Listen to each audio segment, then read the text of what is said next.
Every week we do a Q&A with interesting and accomplished members of the adaptive community to find how they persevered, how they innovated, how they built communities, and how they found solutions. Welcome to the Nametags Chat Podcast. Welcome to the Nametags Chat Podcast, where we talk with interesting and accomplished members of the adaptive community. Today we have Orlando Perez, who is going to be the very first Puerto Rican Winter Paralympian in Beijing. He is going to ski in Beijing. Orlando, welcome. Hello, how are you doing, Chris? Doing great, doing great. So this is awesome to get a chance to talk to you. What does this mean? I mean, I've got to share this with you. Not my first games, my second games, we flew over to Lillehammer, and on the way over, we watched the Jamaican bobsled movie with John Candy. So is this a little bit like, we've got the Puerto Rican skier, Jamaican bobsledder. How do you end up being a Puerto Rican ski racer? Oh, well, during my basketball years, I played basketball for many years, wheelchair basketball, and for Puerto Rico, and for the BA National Veterans Wheelchair Games. In 2005, I got the Spirit of the Games Award, and part of that award was taking me to the DAV Winter Sports Clinic in 2006. So I learned how to ski there and fell in love with it as a recreational event. I still play basketball, but every year I would look for that 1 week, 2 weeks so I can go ski. So you had basketball, then you're coming back to skiing. Yeah. And so when you're skiing, then you're thinking this is what I wanted. This is what I want to do. I mean, it's like, because you started off recreationally. Was it just that you fell in love with it, or how did that end up working out? Yeah, I just fell in love with it. The freedom of skiing, playing wheelchair basketball for many years, it was something that I could do with able bodies and my family, but there was still a barrier between us. Like, I could not get too close to them because I was afraid I was going to hurt them with my wheelchair, and they were afraid of getting hit with the wheelchair. But then skiing was something that I noticed that I could do with my friends and family, and do it together and do it at a equal pace. And, there was no barrier between us. So in 2015, like I said, I decided when I retired, I moved to Salt Lake City, Utah. So I could keep playing basketball, but eventually in 2017, I would quit basketball after Cali, Colombia, the America's Cup, and take it on to the next level and see what will happen through that cycle from 2017 to 2022. So you're playing wheelchair basketball, and so now you're getting into monoskiing. Yeah. And did you pick it up quickly? I mean, were you good? I kind of did recreationally. Like, I was off tethers the first day, and just going down fast. It was just adrenaline rush. So for me, it was going back to not feeling disabled. Even when I play wheelchair basketball, I could feel I had to be touching my wheels. I have to be rolling.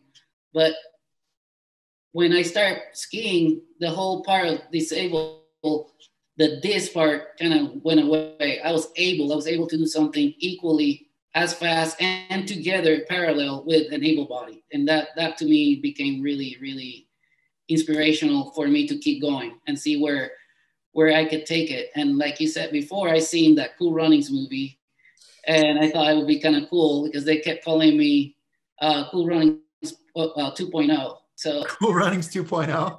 Yeah. So I thought, let's see where I can take it. I don't know if you know Scott Olson. Right. Scott Olson was the very first person to tell me, Team Puerto Rico, why don't you do this? Like, what's stopping you from being Team Puerto Rico? Just like the one-man team to go and do it.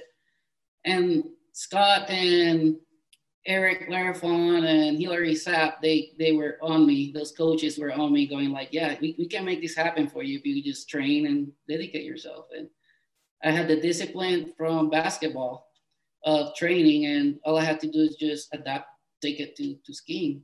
And But skiing, it's funny because skiing is the sport. Like, I mean, I've skied, I think 4 times this year. And the first time I went out, and I've been skiing, I don't know, since I was 3 years old, right? So this is like a half a century of skiing that I have in. And each time that first year, that first day of the year, I, I don't know if I'm going to be able to do this. And going up the lift, I'm like, yeah, I'm a little scared. And you get off the lift and you kind of go, okay, all right, I haven't fallen over yet. This seems like it's pretty good. And you got to make a couple of turns. You go, okay, seems like it's kind of coming back. But it's so different than everything else you do. Like if you're playing wheelchair basketball, that's really similar just to getting around every day because you're in a wheelchair. That's the way it works. But when you're in a ski, it's suddenly like you've got this long, you're sitting in a seat, you've got this long thing underneath you, you've got a shock absorber, you've got these outriggers, you got all these people on the hill, you've got a hill that's steep, you've got snow, you've got ice. I mean, it just, in some way, it just doesn't make sense. Is that intriguing? Is that intimidating? How did it work for you? Because I mean, coming from Puerto Rico too, right? You didn't see a lot of snow until later in your life. When did you first see snow? Yeah, I saw snow a little bit when I was in high school, but not quite like this. I went to a Carver High School in Washington State, but not quite like this. And basically, all I did was snow that I ran inside the house. I would not be outside playing at all with it. You know, I come from the tropical Caribbean and warm-blooded people. Like for me, it got intimidating in a lot of spots. Like for me, the chairlift for the first thing, like you said, that was like crazy for me. Like I'm like sitting in this much part of my body, sitting on this thing. I'm holding on to dear life, and coming out the gate on my first race was probably the most intimidating but accelerating thing I ever done, because I knew I was ready for it, but I didn't know how my body, how my mind, and how my ability was actually going through gates. So Huntsman Cup was my first race. So, and here in Park City, Utah, and I just got addicting, like just the people just waiting for my turn to race, talking to the guys. It's just something like you don't do. Like in basketball, unless you're on the bench, but you're still paying attention to the game. While you're sitting out there waiting for your turn to race, you get this relationship with the guys, this brotherhood with the other skiers that I did not feel in basketball. In basketball, everything was so concentrated in, I gotta win.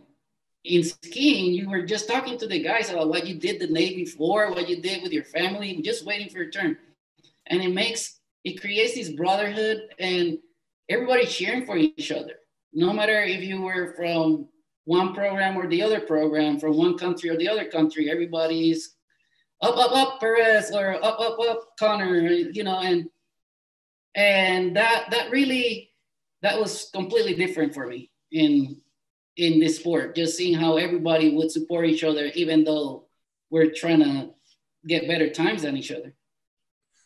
You know, it's interesting because you said that one of the appeals was the social part, that it's sort of, you weren't on wheels anymore, you're on snow, you could be an equal in a lot of ways to your able-bodied friends. And then you have the friendship with your competitors. How does this play in Puerto Rico? So you're going to be the first Paralympian. What are the people in Puerto Rico saying about you being the first Paralympian? Do they know? Do they care? What do they think? Yeah, it was kind of unknown for probably the first 2 years of the cycle. But once we knew that the Paralympics was a possibility, Puerto Rico Paralympics started throwing little videos there in Instagram and Facebook. And we get getting a little bit of feedback. But this year, since we got the bid to go into the Paralympic Games, they have gone full force, getting my name out there in the news. Me and Hillary Sapp were just presented in the news in Puerto Rico and Telemundo. And the people are starting to like get curious about it. So I get a lot of more feedback about what are you doing skiing? How do you get skiing? And I'm just trying to get people to come from the island to come and ski with me. And they're like afraid of the cold. They're like, no, I don't want to go. It's too cold over there. But the people are taking it in a good way. Hopefully it'll become something that for me will become to get people just to drop their guards a little bit and try something new. And I think that by me doing this feat of being the first Puerto Rican at the Paralympics, not just I don't want to be the only one. I'll be the first, but I want more people to come behind me. And hopefully I'm opening that door. And in the next probably 3 Paralympics, I'm going to see a whole full delegation in different sports. Have you seen other skiers? Are there other Puerto Rican skiers who could then fit into the pipeline? I mean, because winter games, right? So you're talking about, you're an alpine skier. You have Nordic skiing, you have biathlon, then you have sled hockey, curling, snowboarding. Exactly. I met a couple of snowboarders, so hopefully I can get them in through the line. And I actually invited a female friend of mine to come and ski, and she took me to the offer, and she came to the NAC, and they welcomed her in. They gave her a nice scholarship. They put her up in the lodge, and she fell in love as much as I fall in love with it. So because of COVID, she hasn't been able to come this year, but she really wants to dig in it, and hopefully then she'll be the first female Paralympian in the Winter Games. So we're just gonna have to get her up here a little bit more and just get her going. So what does that mean for you to be part of one, to be the first, but then part of a new team, a new group, a new movement within Puerto Rico?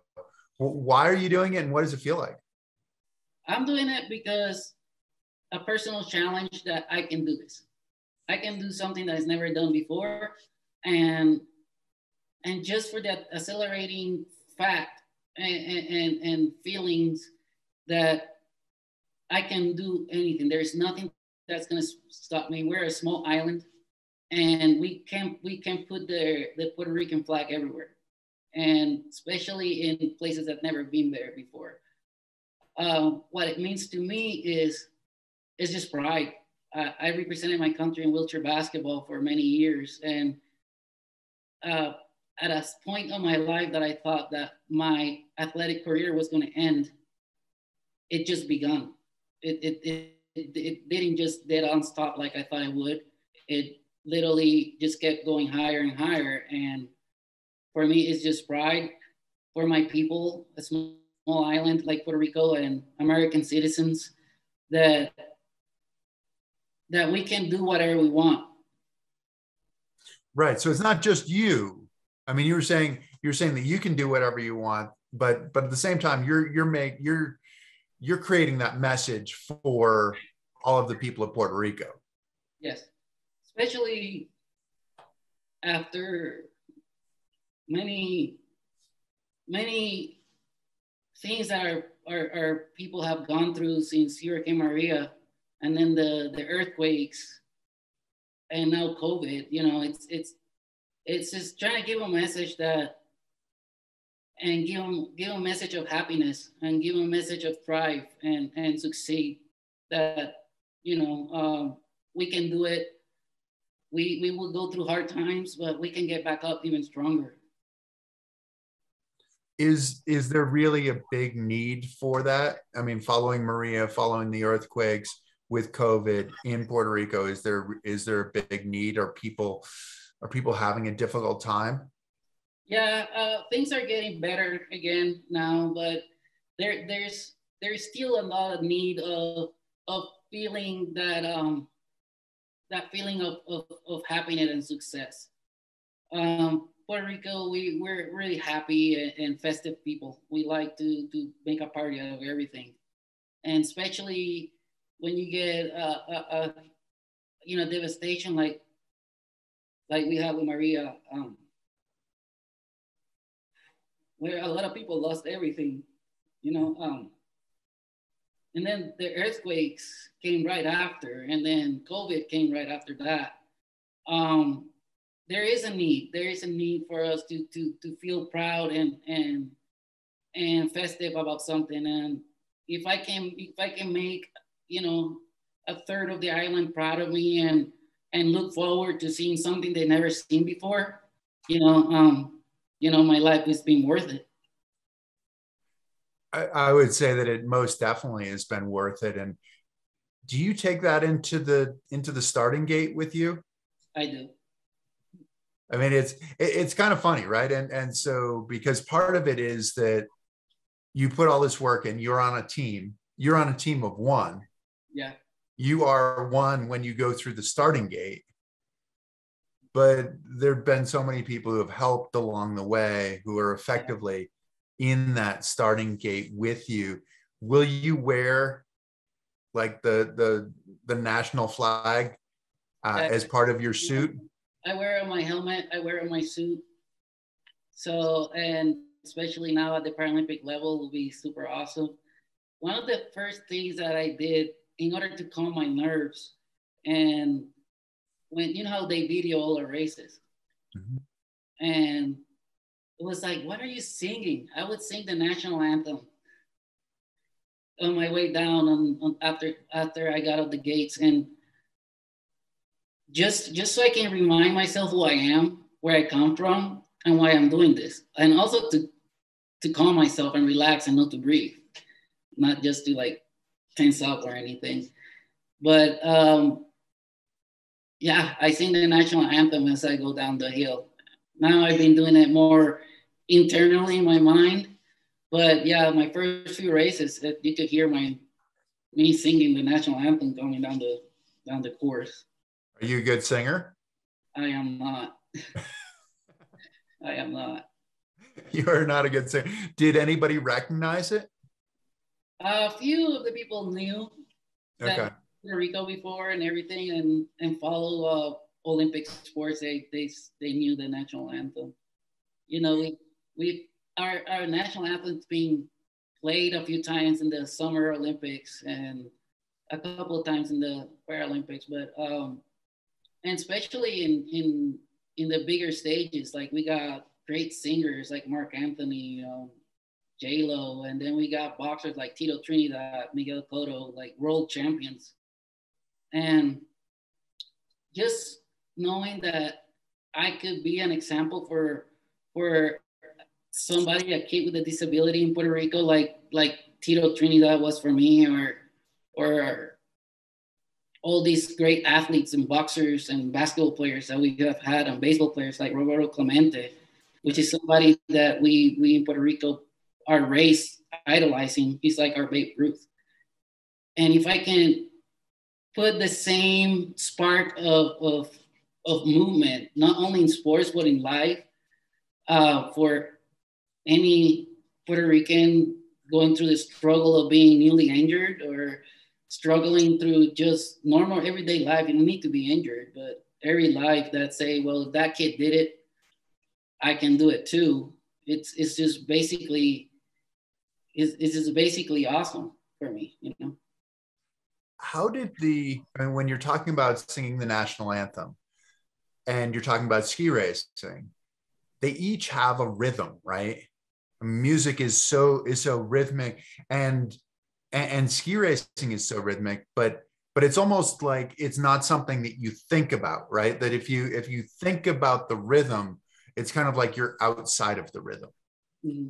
But if you're inside of the rhythm, that's when things really start to work. Did you see some of that in terms of your singing of the national anthem and how it worked with the rhythm of the course? Did it help you? It did. When I was singing the national anthem and then I had to keep looking 2-3 gates ahead, I could get in my mind of, if I can get this note or this word at this gate, I'll be all right. And then I will keep seeing the gates ahead into the end and being able to finish the national anthem, whether I had to finish it and keep going and restart it again. Yeah, it does get a rhythm. It gets your mind in a flow, I want to say. It's not like I know each word I'm going to go on each gate, but it just makes my mind goes at ease, and it makes everything kind of like if I am dancing some salsa music, you know. And so it works for each event, because obviously you have slalom with really short turns, then you have GS with a little bit longer, you get to downhill where you're going mostly straight. Does it work better for one event than another? The Super G and the GS. Super G and the GS? Slalom, I want to say I'm singing the national anthem. I'll probably like be saying words that they're going to have to bleep out later. Coming down the course. I don't really love slalom much, but you know, I have to do it. And it's fun when I finish, and it's fun afterwards, but it's really intimidating to me. Slalom is really intimidating to you? Yes.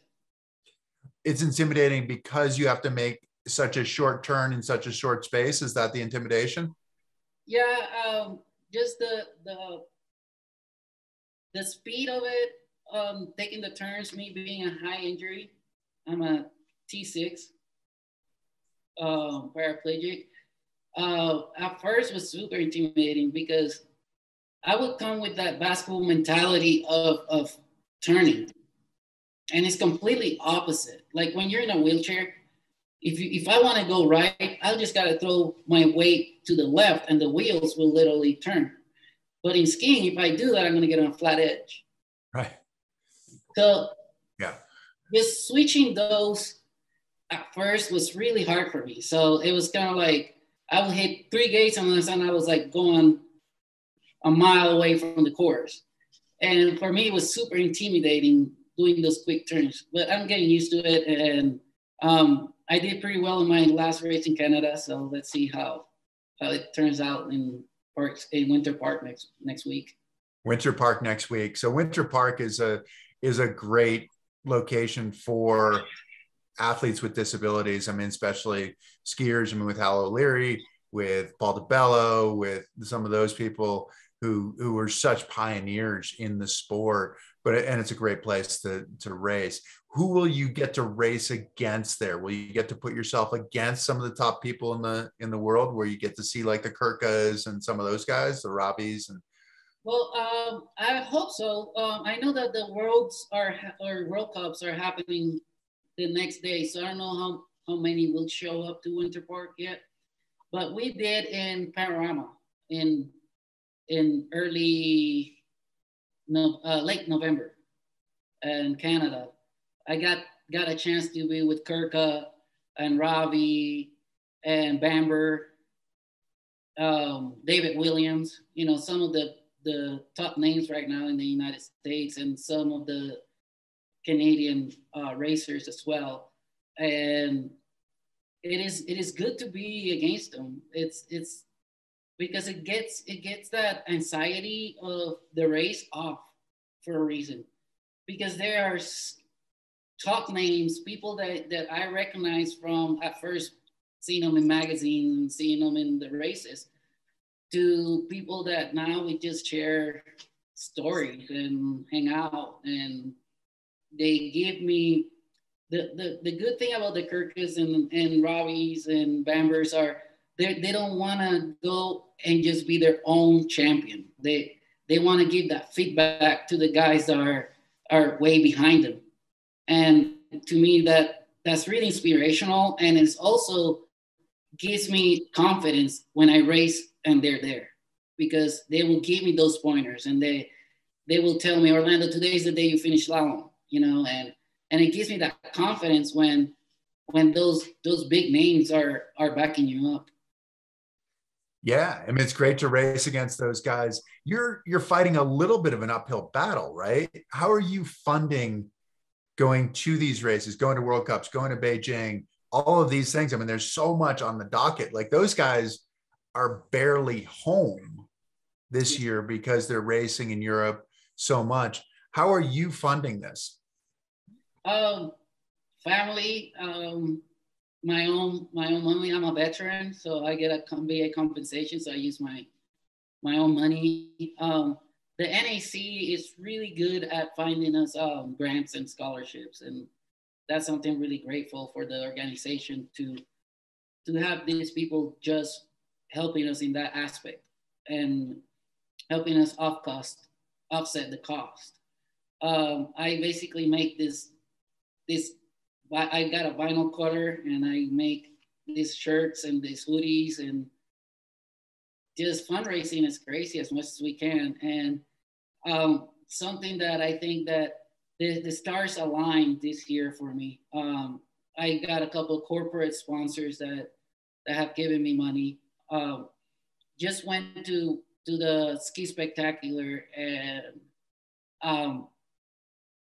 the Hartford Ski Spectacular with Move United as the race camp, and it's basically really, like I said, the stars aligned for me to do this. When at the point where me and my wife were thinking we may have to go and make loans, right, so we can make this happen. I was honored with the Kurt Bauer Award Scholarship Fund. And, you know, the Kurt Bauer, he's a pioneer in this sport and with adaptive skiing, and being able to put my name in his scholarship, it was so good. And it takes a big chunk of the money that I needed to raise. And then a few days later at Ski Spec, the Hartford has what's called the Ability Equip grant. And I was granted 2 sets of skis with a helmet, a FIS helmet that I much needed for me to ski. And that's another big chunk of money that I was thinking I had to raise money for. So, just really grateful for these big organizations that support adaptive sports, and they've seen and the need that I had in order to make this historic event happen, and they've helped a lot. Wow. So you're getting some corporate support, you're getting some grant support, some scholarships, you're fundraising, you're selling these sweatshirts. How can people connect with these sweatshirts? How can they get one? What does it say on it? Tell us what it says on it too. It says Puerto Rico, and then it says Haciendo Historia 2022, which is making history 2022. That's been our slogan in Puerto Rico. They can find me on Facebook, or they can find me on Instagram and shoot me a message, and we can make it happen. So it's Orlando Perez on Instagram or on Facebook, and they can get a hold of this great looking sweatshirt, making history. And you really are, you're making history. Is that part that you think about, the making the history part?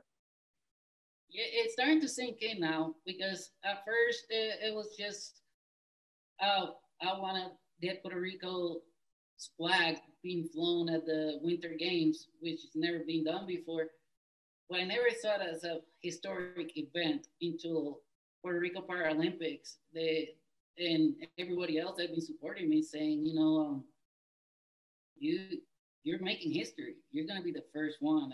And it's starting to sink in. And at first it was a little nerve-wracking knowing it, but now it's just an idea of, I just gotta do and perform, not just get there to the games, but do a good job while I'm doing it, so that way we can get more people to do it and follow my steps. I had a friend, Sean, he works for Move United, and we were talking about all the struggles financially and how I'm a 46-year-old man putting the work that 20-year-olds are doing to get there. and how my body, it's starting to like feel stronger but tired, and how my wallet is feeling tired.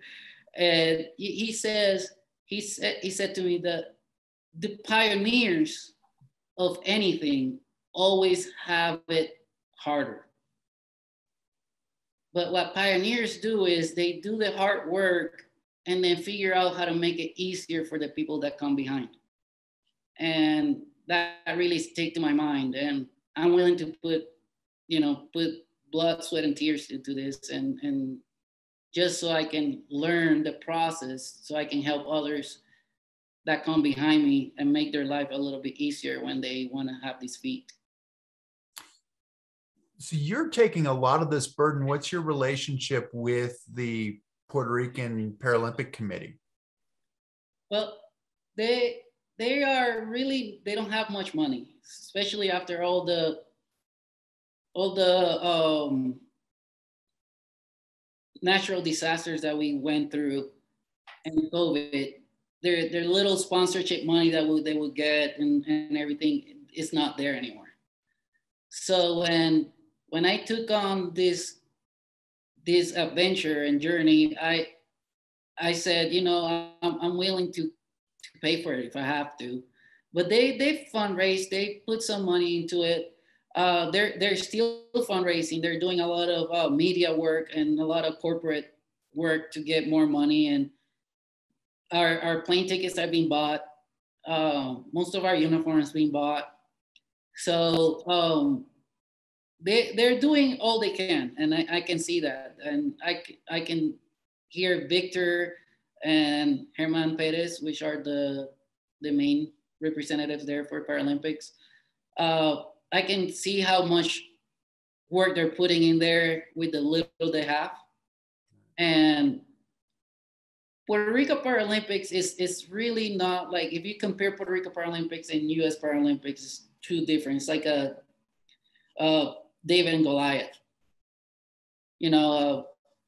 We are so small in resources, and we're so small in the people that are willing to put their goodwill into it, because they don't get paid. It's not a paying jobs to work for Puerto Rico Paralympics. Everything is, they have their normal jobs during the day, and throughout the little breaks, they have to do everything they can to get everything situated. And I'm really grateful for everything they've been doing. I say for me, but just for the island, just to get our names out there. I'd imagine it goes back and forth as well. I mean, they're helping you, but it sounds like you're also helping them, helping put them on the map, give them a good story to help raise some money. It's funny because we're talking, I mean, obviously you're Puerto Rican, but at the same time, you're living here in Salt Lake City, and you were in the military in the US. And so sort of straddling those two countries as well, because it sounds like your military upbringing was part of what shaped you. Is that fair to say? It is fair to say. When I was growing up, I was like every kid, just doing mischieving and not really thinking about the future while I was growing in Puerto Rico. But my grandfather is a Vietnam and Korea veteran. And one of my fondest memories of my grandfather and me was his war stories. How he would tell me, whenever I thought I had it hard, he would tell me things like, well, for me to go take a shower while I was in Vietnam, we had to go to this convoy and people were shooting stuff at us, and we had to do all this just to take a shower. And that would make my mind and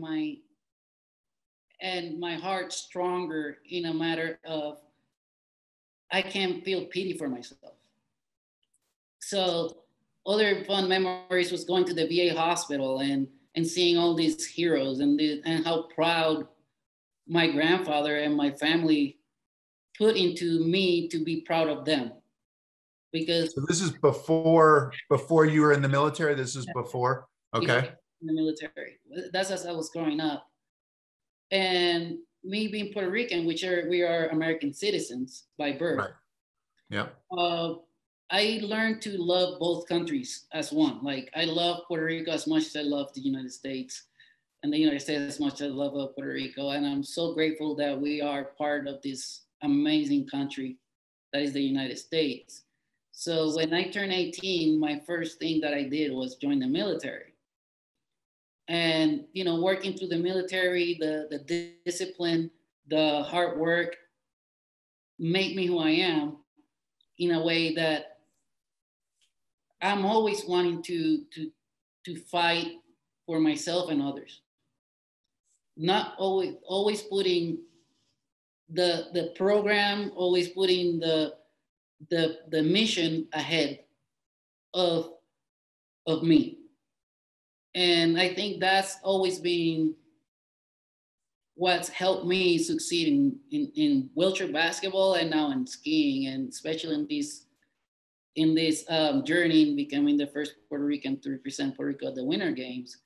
It's just that it's not about me. It's not about being the first. It's about being the first of many coming behind me and putting the island first, putting the pride that what I'm doing is going to give the island first. And did that really come from your grandfather? Were sort of these lessons, these stories that your grandfather told you? Yes. Really? And so this is what you're bringing forward. And so in a lot of ways, because it keeps getting back to honor in so many ways. I mean, it's like you're honoring your people who have had such a difficult time with natural disasters, honoring those people who've helped you, but also honoring your grandfather's memory and what he did as a soldier and what he did as a man to be able to, continue to effectively kind of stand on his shoulders and do more for your people.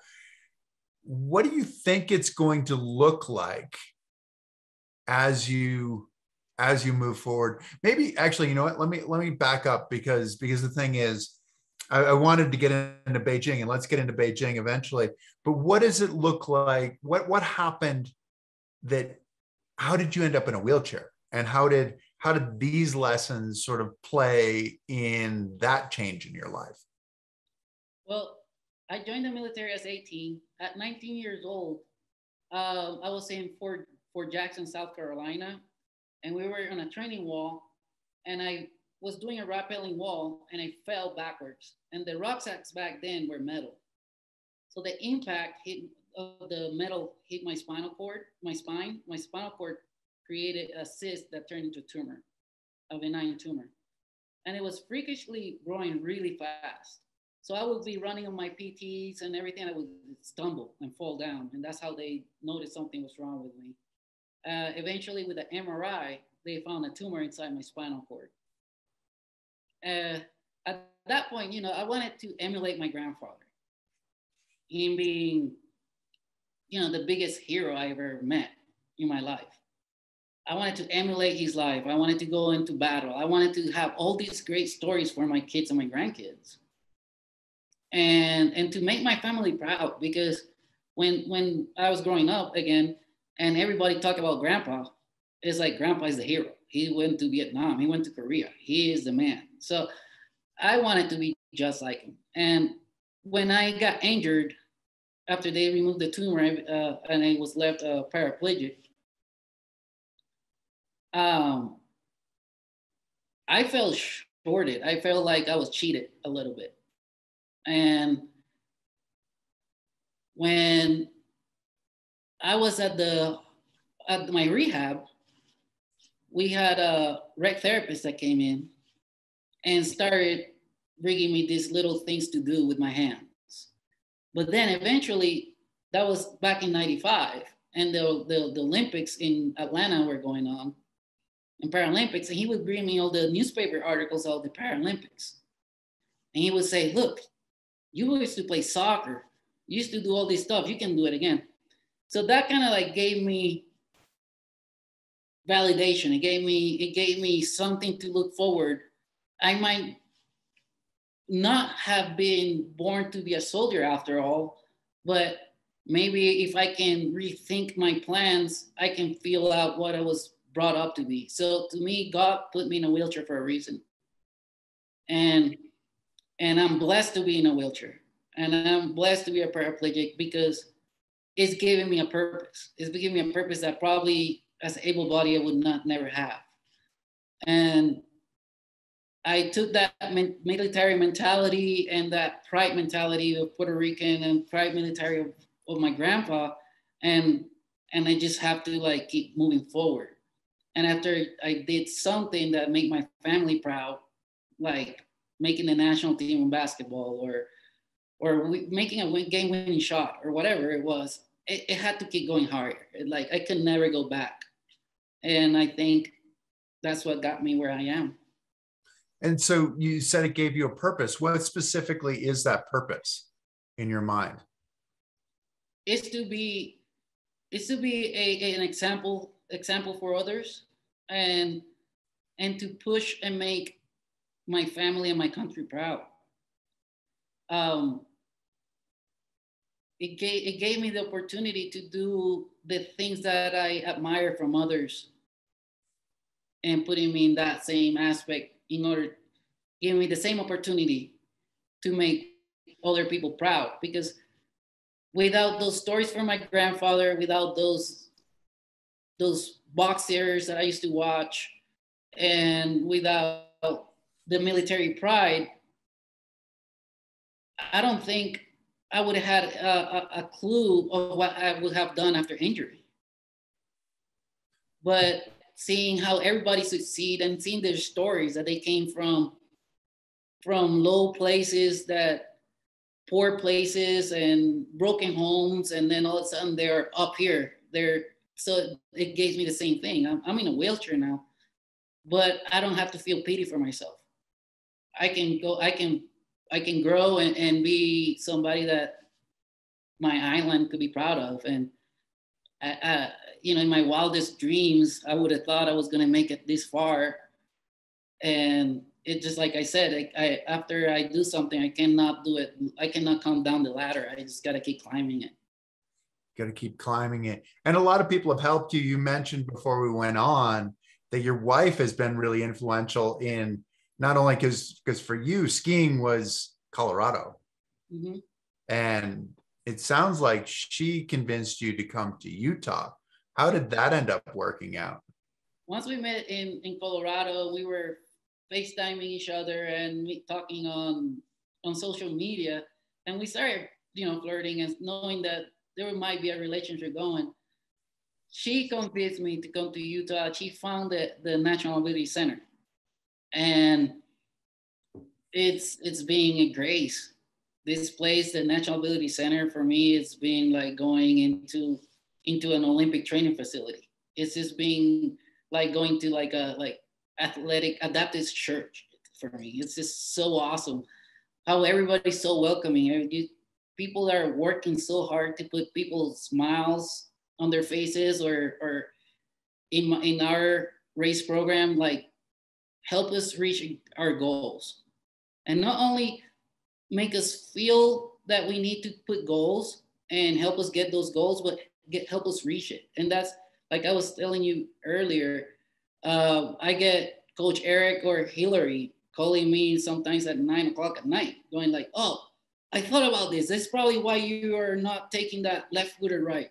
Maybe we should do this on your bucket, or maybe you should do this with your shoulders. And it does. They don't go home and put it in the back burner. They want to help. They want to make sure that these goals are going to be met, and they take it personal.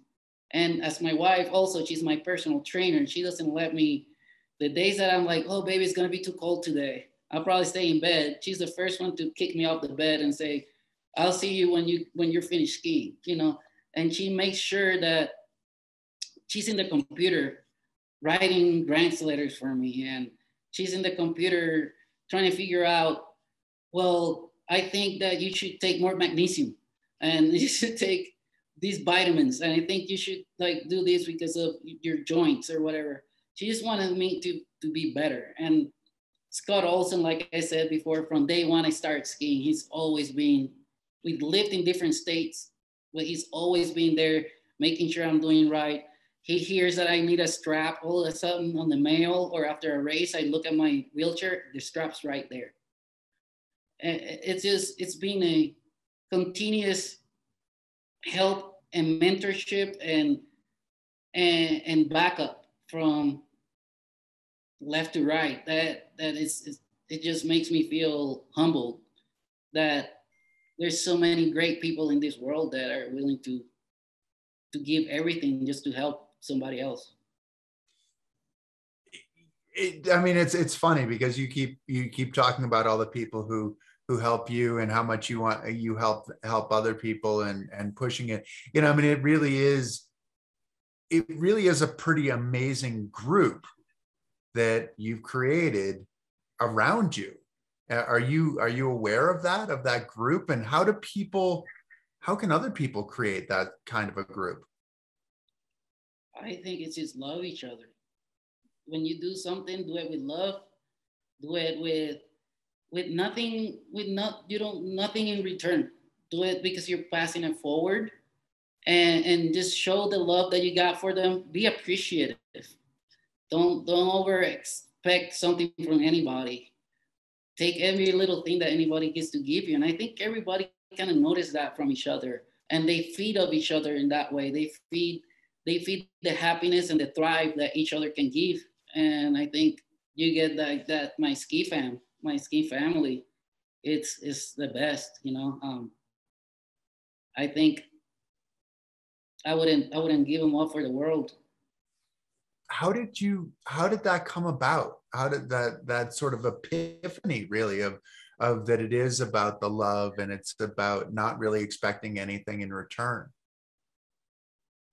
I think it's within all of us. It's just, I think that the everything that is great in this world always starts with love. So I think that when you can help somebody else succeed, whether you're in the back burner, in the back part of the camera, not in the front part of the camera, you can still feel as proudful for that person to succeed. Maybe because you put maybe a little bit of sand into that big building of that person becoming great, and just being happy for others, you know, not always thinking about yourself, but be happy for what others got to give. And I think it just comes back tenfold. And I've been really, really blessed with the people that have been surrounding me and supporting me. I guess it's just be yourself is probably the best thing I could say about that. Does that come easily to you, or is it something that you've had to work at? I think a lot of that changed after injury for me, because there's nothing. What else could I lose? I was in a wheelchair, and I just need to live and be happy. And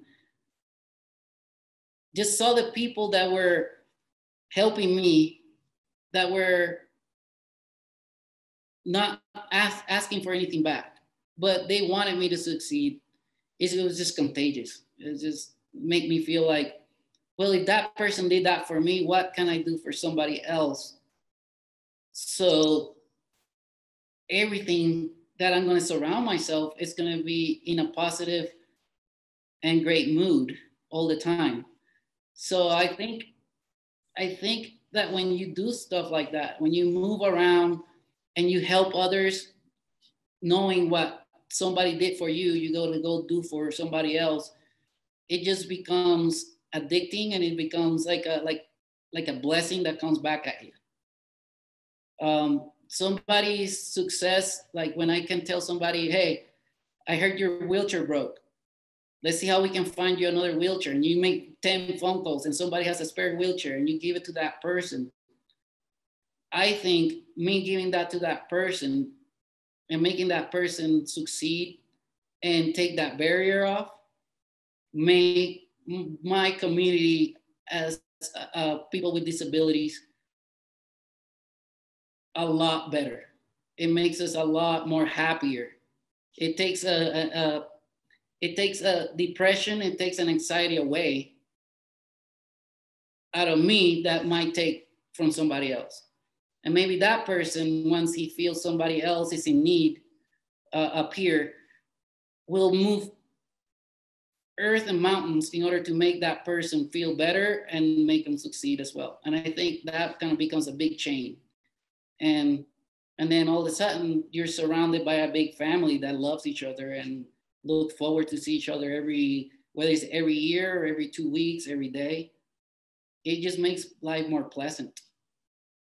Well, it sounds like your accident was supremely transformational in creating who you were. Not to say that you weren't a good person beforehand, but it heightened a lot of your great qualities as you're moving into something new, into an unknown world, which is really a difficult thing.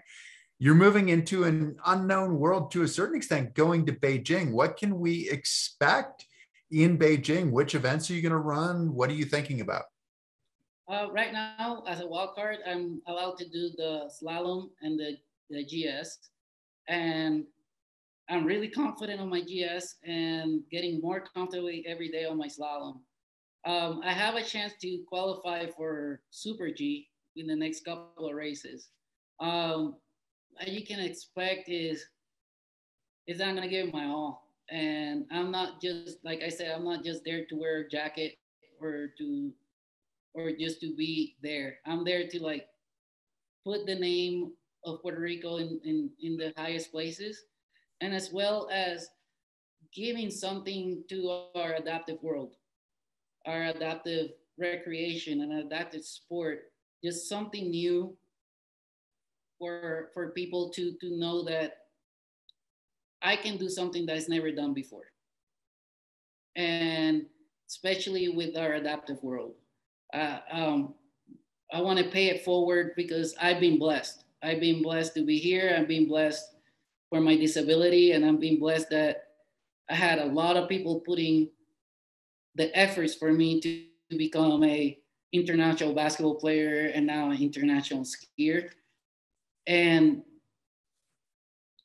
just like live life and love it. That's what you can expect. I'm gonna give it my all. I'm not giving down, and hopefully, I'll come home with a medal. So watch out, Kirk. Oh, what's that? I said, watch out, Kirka. Watch out, Kirka. You're gonna go get Kirka. I like it. That's good. He could be worried. What do you have to do to qualify for the Super G? I'm in the 400 points, upper 400 points. So hopefully, if we can get the Super G in Winter Park and because of lack of snow, we don't even know if we're gonna be able to race it. And here in the Huntsman, I can lower the points enough for me to make it into the Super G. Super G, you have to, and Super G and downhill, you have to actually qualify throughout the points. Wildcard will not allow you to do those because of the risk factor and the extreme factor of it. Right. So the international, the FIS, the adaptive FIS points. So these are the points that basically are determining who is the best person in the world in each category. And then they reflect how close you are to those people. And it's an ongoing so you can kind of put people on an equal scale throughout races in the whole world. And you need to get a couple of races in order to be able to qualify for the Super G. It sounds like you like Super G too. So that would be a big deal for you. Yeah, it will be. I have more Super G finishes than I have for my other events. You do. So you're hoping that you get some good snow, some good weather, some good opportunities in Winter Park, and then also here in Park City. What about going to China as well? I mean, it's going to a different world. It's going to a completely new venue that no one in the world really, short of the Chinese, has seen. What's that kind of prospect like, going to the Paralympics? Because you haven't gone to a Paralympic Games. You've gone to games, but not to Paralympic Games. Yeah, I've been to the Para Pan Am Games and America's Cup. That's as high a competition I've ever been. and that's just a spot shy to the Paralympics in the summer world. But yeah, just knowing that I'm gonna be the first ones to use that venue and state of the art venues that they got over there and village, and it's just accelerating. I just can't wait.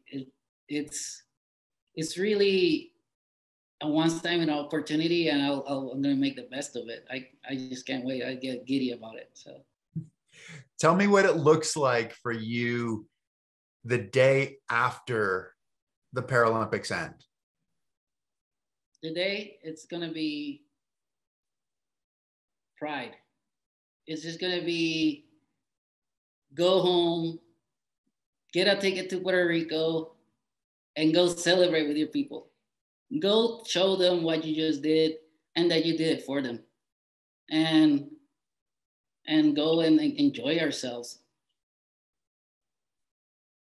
What do you think that reaction, because there's a bit of, as you said earlier, the bit of the reaction is like, you're crazy. Why are you going to the cold? Why are you, we're Puerto Rican. We're tropical people. Why are you going to the cold? What do you think that their reaction will be?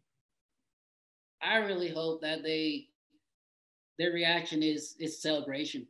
That's what I want for my people. I want to give them a reason to go and celebrate and go out to the beach. Let's make a nice little parade and have fun and just look for that reason to forget about anything that is struggling in your mind and let's just have a party. Well, I think that sounds like an awesome deal. Thank you so much for doing so much for so many people. And in a lot of ways, you're doing so much for so many people who might not know right now what you're doing.